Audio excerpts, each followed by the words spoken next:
మరి ఈ రోజుల్లో కూడా దిబ్బ రొట్టె విషయాన్ని ఆలోచిస్తే మనకి ఇతర టిఫిన్స్తో పోలిస్తే దిబ్బ రొట్టె చాలా మంచిది. ఎందుకంటారా? ఇది చాలా రుచికరంగా తయారు చేసుకునే పద్ధతి అన్నమాట. ఇది చక్కగా ఆ కలర్ చూస్తుంటేనే నోరు ఊరిపోతూ ఉంటుంది.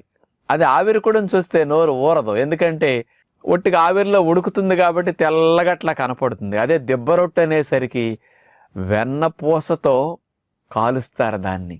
స్పెషల్ టెక్నిక్ అన్నమాట అది. ముఖ్యంగా కప్పు మినప్పప్పుకి మామూలుగా 2 కప్పులు ఉప్పుడు రవ్వ కలిపేసే ఇట్లా దిబ్బ రొట్టెకు వాడుకుంటారు. కొంతమంది కొద్దిగా పాళ్ళు మార్చి చేసుకోవచ్చు. ఎక్కువ మంది చేసేది ఈ పద్ధతి అన్నమాట. మామూలుగా పొట్టు తీయకుండా మినపప్పు ఉంటుంది కదా, దాన్ని మనం నానపెట్టేసుకోవాలి పొట్టుతో పాటు. నానిన దాన్ని పొట్టుతో పాటు అంటే ముందే మనం కడిగేసుకుంటే పొట్టు మట్టి లేకుండా ఏదైనా దుమ్ము లేకుండా